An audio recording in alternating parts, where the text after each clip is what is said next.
They called it the empire where the sun never set. At its peak, it ruled over nearly a quarter of the entire world. Its ships dominated the oceans.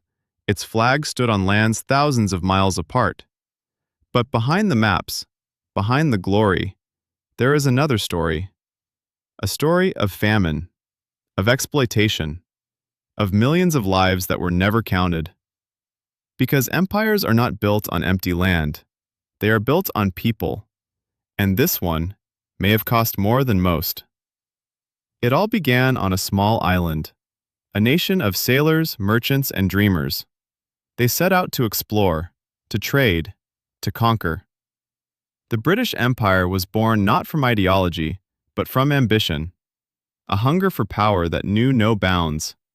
Every ship that left London carried wealth and death. India became the jewel in the crown, or perhaps the bloodied jewel. The East India Company came first, under the guise of trade. But trade was never just trade. Rice, cotton, spices, tea, all flowed out while wealth flowed in. And when disaster struck, the empire watched. The Great Famine of 1876 to 1878 left millions dead, not from nature, but from neglect, from policies that prioritized profit over human life. India was called the crown jewel of the British Empire, but for millions who lived there, it was a jewel stolen from them, piece by piece. Africa was next, a continent divided, mapped, and ruled from afar. Borders drawn with ink, ignoring cultures, ignoring people. Colonial powers carved the land like a cake, without asking those who had lived there for centuries. Wars erupted, resistance rose. But the empire's reach was long, and its patience short. The business of empire was ruthless. Tea, cotton, and opium, commodities traded without conscience. The Opium Wars with China showed the lengths the empire would go to protect profits. Ships bombarded ports, cities fell, lives were shattered. This was not conquest for glory. This was conquest for money. And the empire thrived. Control came with force. Rebellions were crushed. The Indian Rebellion of 1857 was met with brutal retaliation. Villages burned. Families executed. The message was clear. Dissent would not be tolerated. The empire demanded obedience, and obedience came at a price. Millions suffered. Economies were reshaped. Cultures suppressed. History rewritten. The British Empire projected strength, civility, and order. But beneath it lay greed, cruelty, and exploitation. Generations would bear the scars. Even as the empire began to fade, its shadow remained. Borders drawn by colonial hands still spark conflicts. Languages, laws, and institutions survive long after independence. The sun may have set on the British Empire, but its consequences endure. The story of empire is not just a tale of ships and flags. It is a story of people, taken, silenced, forgotten. And to understand the world today, we must remember. Because history does not forgive. It does not forget. The empire where the sun never set was built in darkness. This is the story the textbooks never fully tell. It is a story of ambition, of greed, and of lives lost. A story of power, and the price paid by those who had none. Empires rise, empires fall, but the echoes remain. Remember India.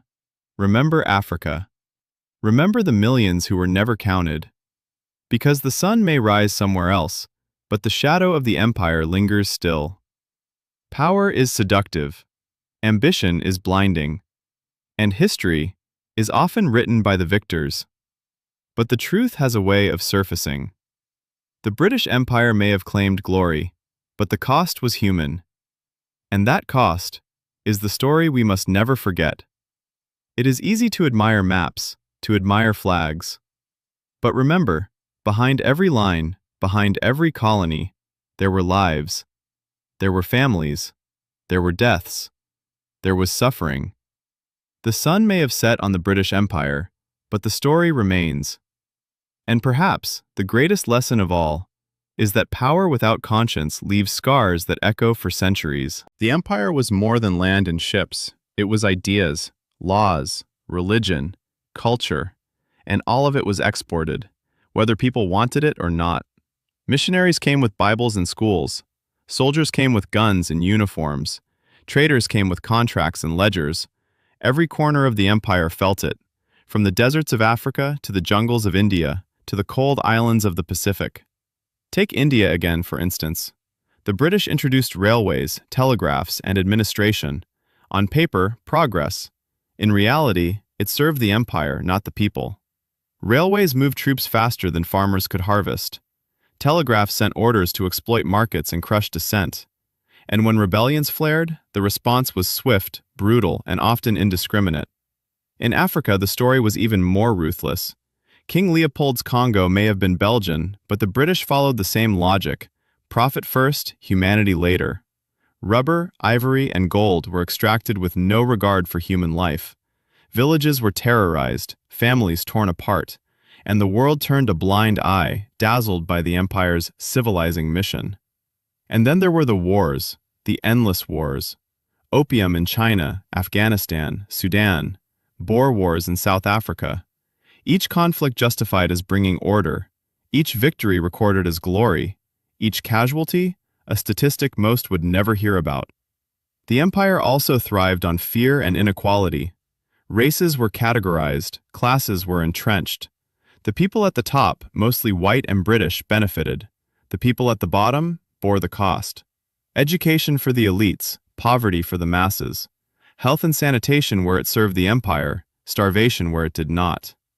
Even at home, the empire had its shadows. Factories powered by colonial wealth, markets stocked with goods extracted from distant lands, homes and schools built from the labor of the colonized.